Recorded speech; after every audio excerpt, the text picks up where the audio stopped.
Tehran में हिंसक हुए हजारों प्रदर्शनकारी। बासिस हेडक्वार्टर पर हमला कर दिया गया। हिरासत में लिए गए लोगों को छुड़वा लिया गया। नौबत यहां तक आ गई। ये देखिए आप तस्वीरें। बासिस हेडक्वार्टर में विद्रोहियों ने कैसे आग लगा दी और जिन लोगों को हिरासत में लिया गया था उन्हें सिक्योरिटी फोर्सेस के कब्जे से छुड़वा लिया गया। इस दौरान क्या हालात रहे, हेडक्वार्टर को कैसे आग के हवाले किया गया, ये तस्वीरें आप देखिए।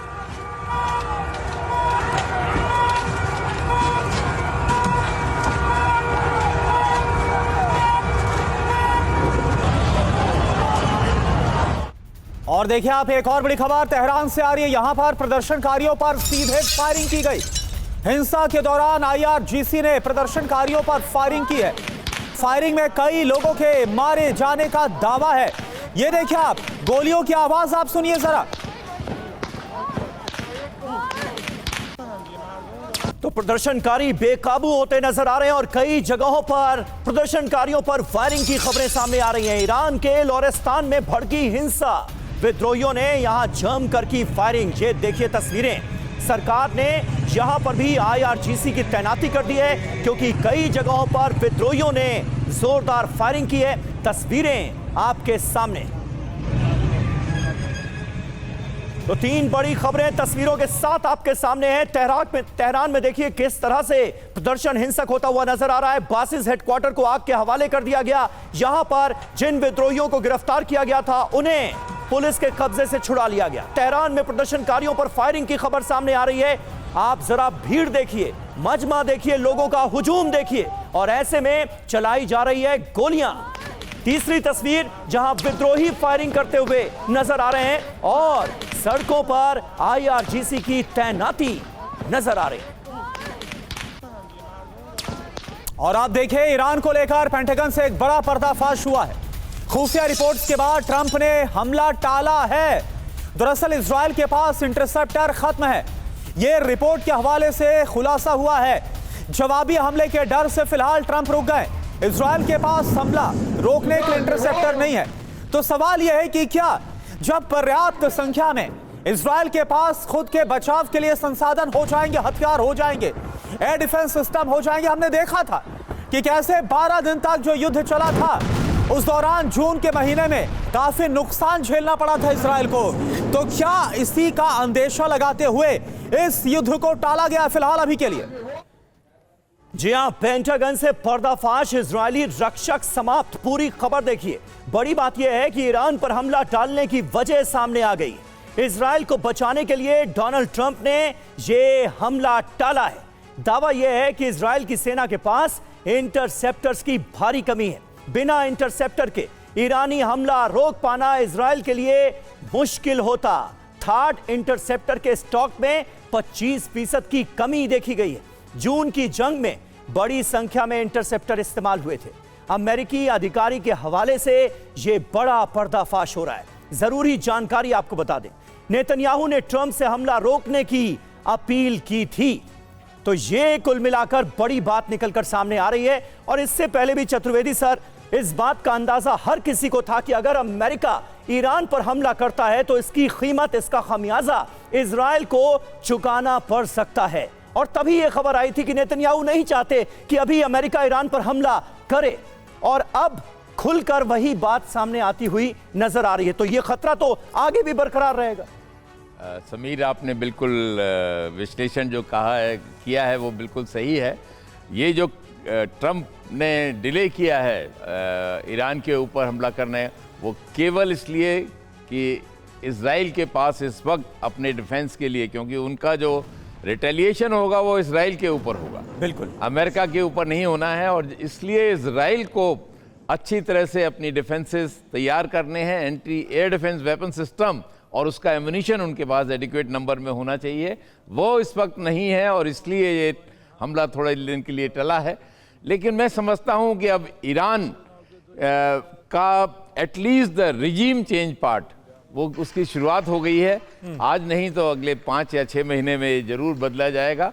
और अमेरिका ने डिसाइड कर लिया है कि ईरान को इस रिजीम के अंडर नहीं देखेगा और वह चेंज होगा। आप देख रहे हैं जिस तरह से विरोध हो रहा है, जनता मारी जा रही है और किस तरह से हम लोग अपने देशवासियों पे इस तरह से गोलियां नहीं चलाते जैसी वहाँ पे चल रही हैं। और ये एक बहुत गंभीर समस्या है। मैं समझता हूँ कि इसका अंत जल्दी से जल्दी हो तो बेटर है, नहीं तो ये बहुत बिल्कुल वीके चतुर्वेदी सर, और अंत कैसे होगा ये देखना होगा। क्या वाकई में आयतुल्लाह अली खामनेई को सत्ता से हटना पड़ेगा, अमेरिका कोई एक्शन लेगा, और क्या अभी फिलहाल अमेरिका को इंतजार है सही वक्त का। एक और बड़ी खबर क्या आ रही है, अमेरिका में ईरान के खिलाफ प्रदर्शन और ज्यादा तेज हो गया है।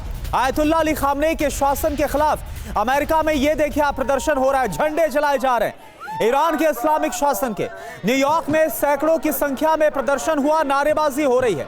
प्रदर्शनकारियों ने खामनेई के खिलाफ नारेबाजी की है। ये देखिए आप तस्वीर आपके सामने सबसे पहले TV9 भारतवर्ष पर।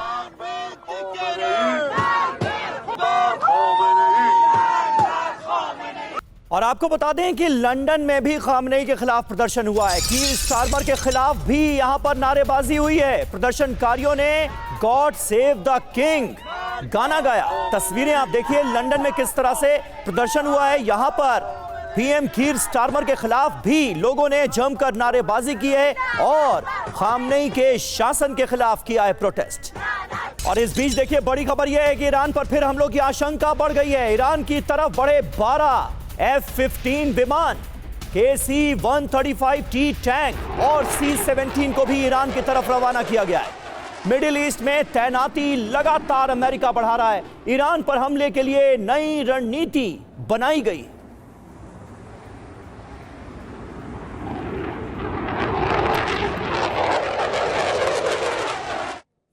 और यही वजह है कि यह जरूर कहा जा रहा है कि अमेरिका की तरफ से युद्ध को टाला जरूर गया है, लेकिन उसके जो युद्ध के इरादे हैं, जो जंगी इरादे वो खत्म नहीं हुए। Khamenei versus Trump, middle east में विध्वंस मचना क्या तय है, दावा किस बात का हो रहा है। ट्रंप ने फिलहाल ईरान पर हमला टाल जरूर दिया, लेकिन हकीकत क्या है, ईरान की घेराबंदी लगातार अमेरिका कर रहा है। समंदर से लेकर मिडिल ईस्ट तक घेराबंदी हो रही है। सबूत नंबर 1, ईरानी आसमान के पास 12 F-15 लड़ाकू विमान उड़ते हुए नजर आए। सबूत नंबर 2, विमानों में तेल भरने के लिए KC-135T टैंकर भी नजर आए हैं।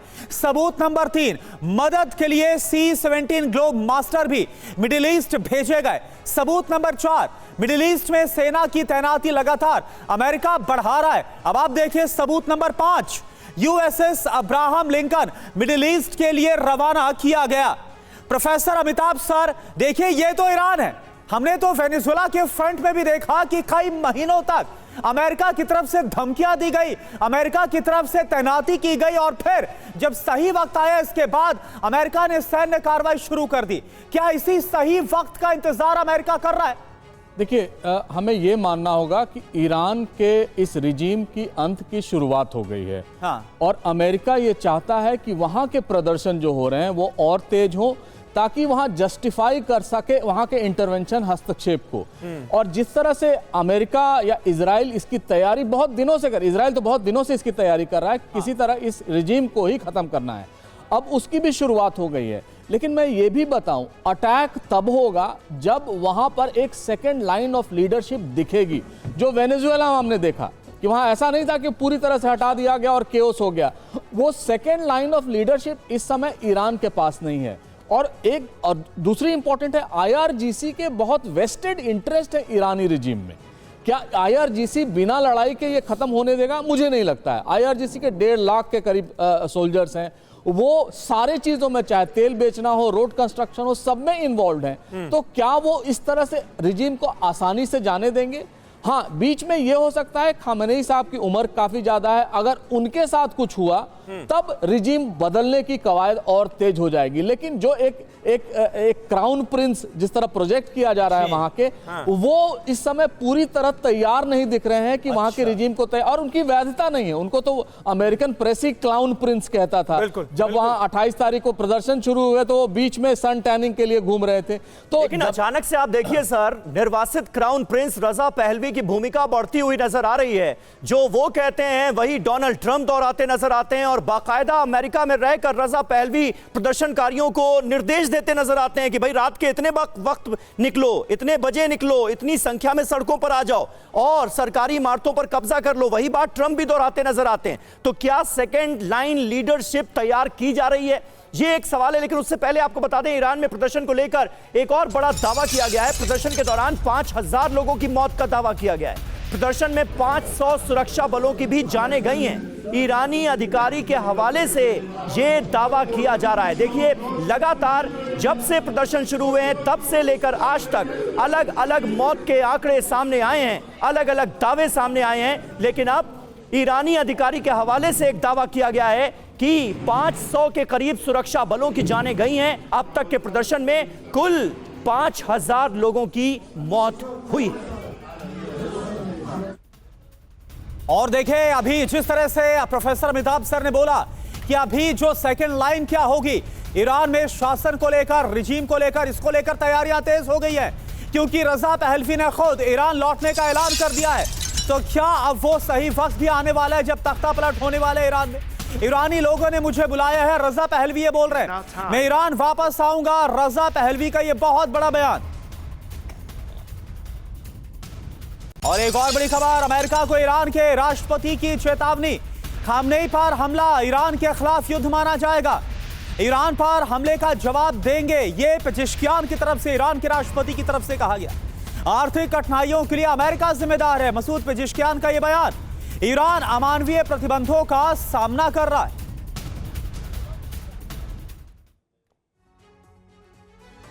तो ईरान की फुल स्केल वॉर की धमकी, पेजेश्कियान ने क्या कहा आप ये देखिए। खामनेई पर प्रहार ईरान पर हमला माना जाएगा, एक्ट ऑफ वॉर मानेंगे इसे। ईरान की सेना हर हमले का माकूल जवाब देगी। बयान के मायने समझिए, अमेरिका और इजराइल को सीधी चेतावनी दी गई है। आंतरिक एकजुटता दिखाने की कोशिश की गई है। ईरान की तैयारियों का जहां तक सवाल है, मिसाइल सिस्टम्स हाई अलर्ट पर रखे गए हैं। टारगेट पर अमेरिकी सैन्य बेस हैं और इजराइल पर बहुत बड़े हमले का प्लान भी सामने आ रहा है। चतुर्वेदी सर, और हमने कल ही देखा, कल ही टीवी9 भारतवर्ष ने वो खबर दिखाई कि किस तरह से 10,000 किलोमीटर तक मार करने वाली ICBM का सफल परीक्षण ईरान ने किया। यह भी एक मैसेज था, यह भी एक चेतावनी थी। और इजराइल तो जाएगा ही, इजराइल पर तो हमला होगा ही, यह बात तो बार बार ईरान कह रहा है। ऐसे में रजा पहलवी की ईरान वापसी, अमेरिका का हमला होना, लोगों में वो भरोसा जागना क्राउन प्रिंस के लिए, निर्वासित क्राउन प्रिंस के लिए, ये मुमकिन नजर आता है आपको? बिल्कुल मुमकिन। अगर हम बाहर से अगर इस बात को देख रहे हैं तो बिल्कुल नहीं लगता कि ये एक्सेप्टेबल होगा जी। लेकिन वो जो इन चीज़ें, जब इस तरह के ऑपरेशंस होते हैं तो इन चीज़ों की अहमियत कुछ नहीं रहती। आपने बांग्लादेश में देखा, यूनिस कहाँ से आ गए और उन्होंने वहाँ पे कर दिया, कोई सेकंड लाइन ऑफ लीडरशिप की किसी ने परवाह नहीं की। सही बात। ये ऐसा ही ईरान में भी जब इस तरह की चीज़ें होंगी तो बिल्कुल टोटल मिलिट्री एक्शन होगा। मिलिट्री एक्शन के थ्रू ये सब चीज़ें होंगी। मैं नहीं समझता कि ईरान चाहे 10,000 किलोमीटर की मिसाइल फायर कर ले, लेकिन इतनी ना तो उनके पास कैपेबिलिटी है अमेरिका का सामना करने की, ना इजराइल का। इजराइल इज़ ऑल्सो, अगर टेक्नोलॉजिकली और मिलिटरीली आप देखें तो काफ़ी अच्छी तरह से स्ट्रॉन्ग देश है, शक्तिशाली है। लेकिन नुकसान अगर होगा रिटेलिएशन का तो इजराइल का ज़्यादा होगा और कुछ अमेरिकन बेसिस जो मिडल ईस्ट में हैं वहाँ पर भी ये लोग करेंगे। अमेरिका के ऊपर तो कुछ भी नहीं होगा, लेकिन उसके आसपास सब जहाँ भी ये कर सकते हैं, वो भी डेस्परेशन में, और कुछ नहीं है। और जब हम ये जिक्र करते हैं ना कि अमेरिका का नुकसान होगा, तो मतलब यही है कि मिडिल ईस्ट में जो अमेरिकन बेसेस हैं वहां पर हमला हो सकता है, तो वहां थोड़ा बहुत नुकसान का सामना करना पड़ सकता है। बिल्कुल। और समीर, हमने देखा भी था जब हमले की संभावना अभी 2-3 दिन पहले बढ़ी थी तो अल उदैद से सैनिकों को शिफ्ट भी किया जा रहा था। एक और बड़ी खबर क्या आ रही है, ईरान पर कभी भी इजरायली हमला हो सकता है, ये बहुत बड़ी खबर है। IDF के फाइटर जेट्स ने उड़ान भरी है। ईरान के खिलाफ जल्द हो सकती है सैन्य कार्रवाई, तो इजराइल की तरफ से तैयारियां और तेज कर दी गई है। इजराइल डिफेंस फोर्स के जो फाइटर जेट हैं उनकी उड़ान।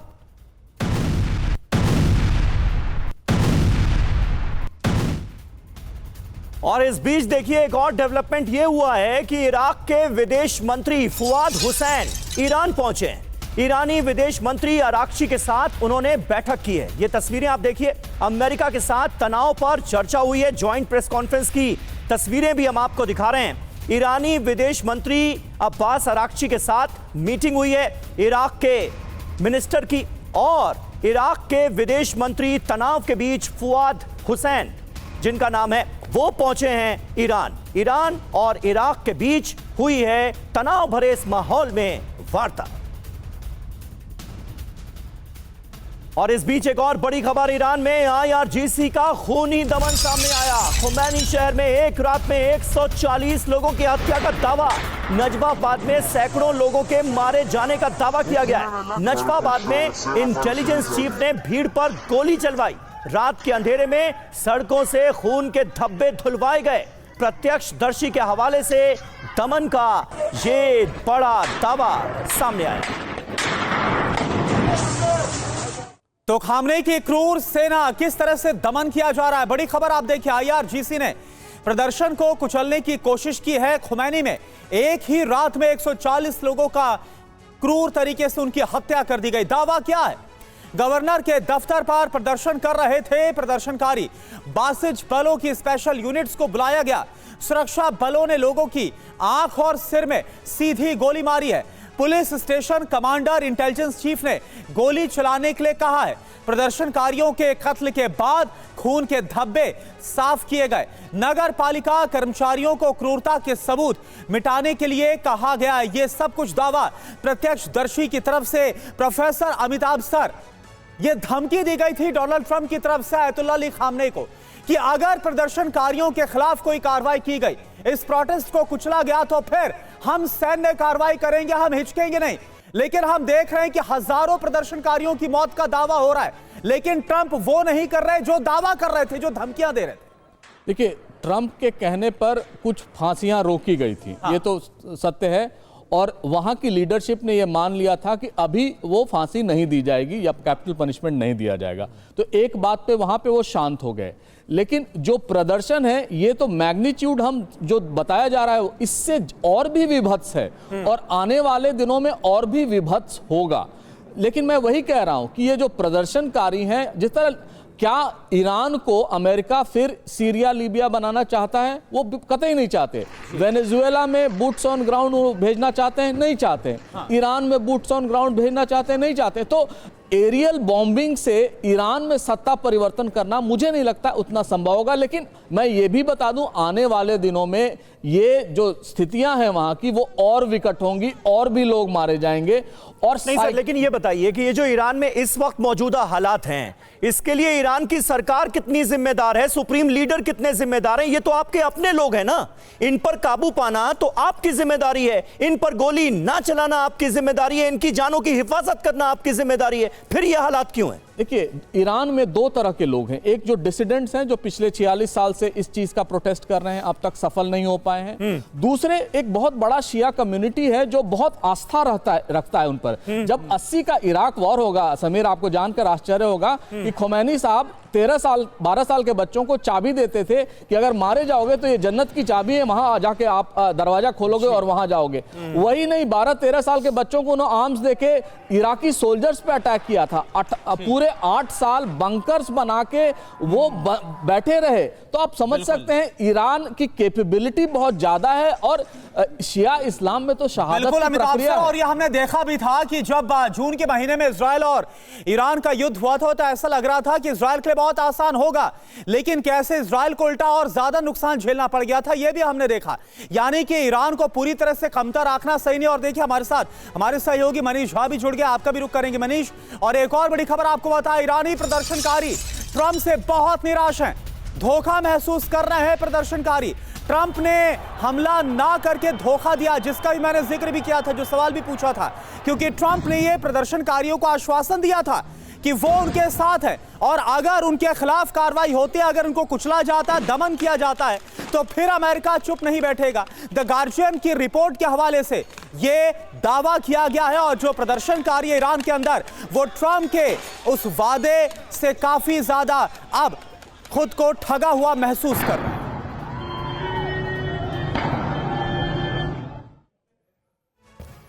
धोखेबाज ट्रंप। जी हां, बड़ी बात यही है कि ट्रंप ने प्रदर्शनकारियों से सड़क पर उतरने की अपील की थी।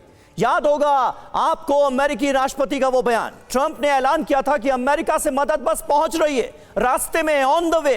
ट्रंप ने कहा था प्रदर्शन को कुचला गया तो अमेरिका हमला कर देगा। हुआ क्या? ट्रंप अपने हमले के फैसले से पलट गए। अमेरिका ने ईरान पर हमले का फैसला टाल दिया। इसका अंजाम क्या हुआ? बड़ी संख्या में प्रदर्शनकारियों का कत्ल हुआ। सरकार ने आंदोलनकारियों को कुचल दिया। द गार्डियन के हवाले से यह अहम खबर सामने आ रही है, जिससे लगता है कि ईरान में जो प्रदर्शनकारी हुक्मरानों के खिलाफ आवाज उठाते नजर आ रहे थे, वो ट्रंप के रवैये के चलते ठगा हुआ महसूस कर रहे हैं। अब ईरान को लेकर ट्रंप ने समर्थक का बयान पोस्ट किया है। समर्थक ने लिखा, ईरान को आजाद करके दौरा करेंगे ट्रंप। वेनेजुएला, ईरान और क्यूबा को आजादी दिलाएंगे ट्रंप।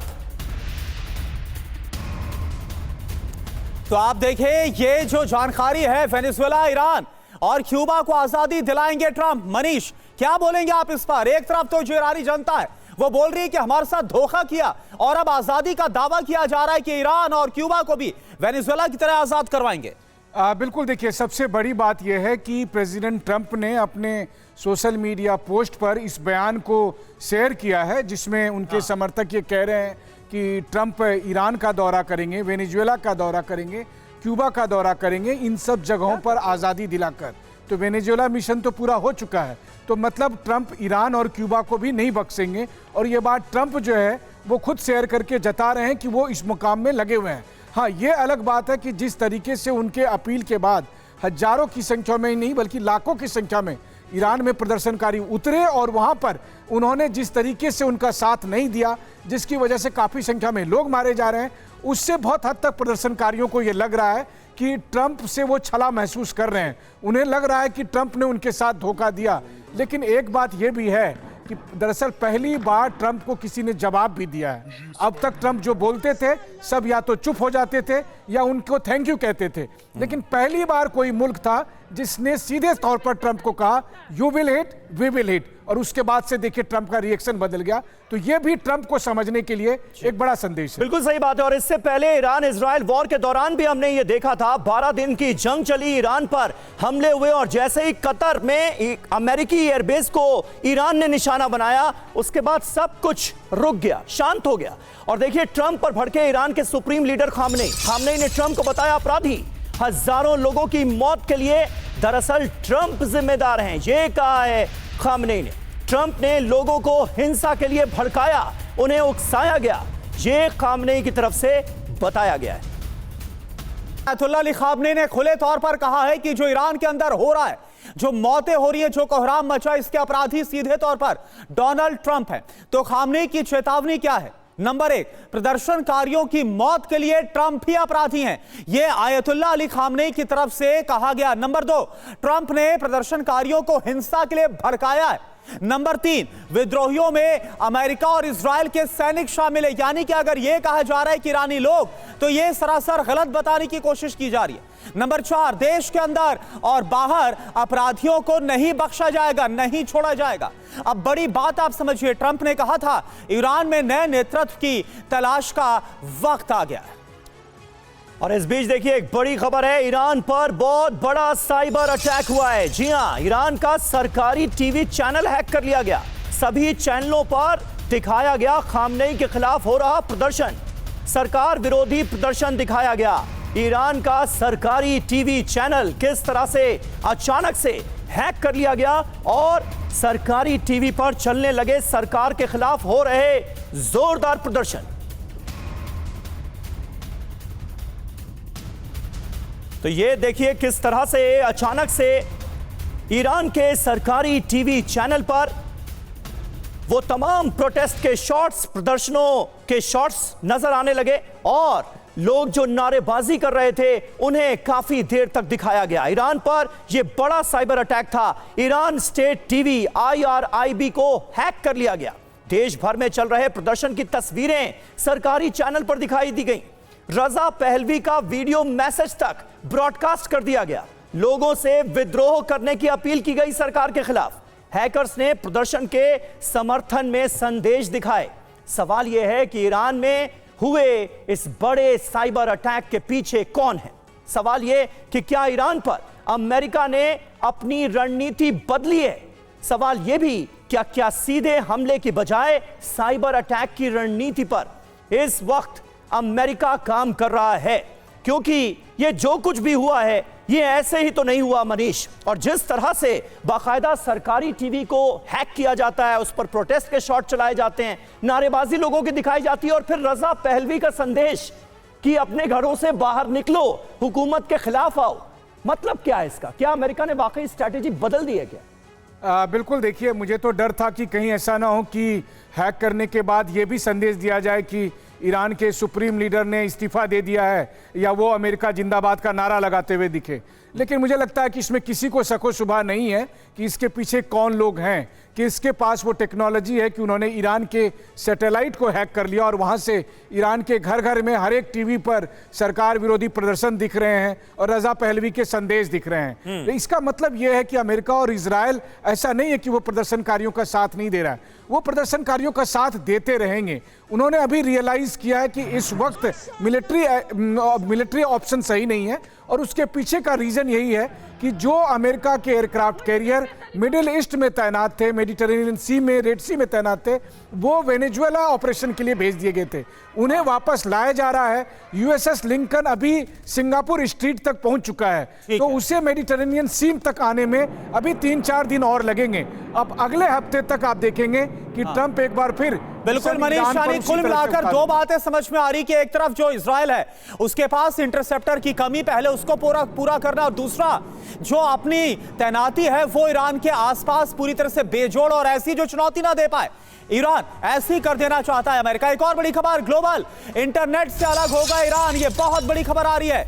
चुनिंदा लोगों को ही मिलेगी इंटरनेट की सुविधा, इंटरनेट के लिए सरकार से लेनी होगी इजाजत। ईरानी डिजिटल अधिकार कार्यकर्ताओं का ये दावा, तो ग्लोबल इंटरनेट सेवा से जो ईरान है वो अलग होगा, सबसे बड़ी बात यह है। और दूसरी बड़ी बात यह कि बहुत ही कुछ खास लोग होंगे जिनको इंटरनेट सुविधा का सिर्फ लाभ मिल पाएगा। आपको पता है कि अभी फिलहाल जो इंटरनेट सुविधा है वो ईरान में बंद कर रखी गई है खामनेई शासन की तरफ से। इंटरनेट के लिए सरकार से इजाजत लेनी होगी, तभी कोई इंटरनेट को एक्सेस कर पाएगा।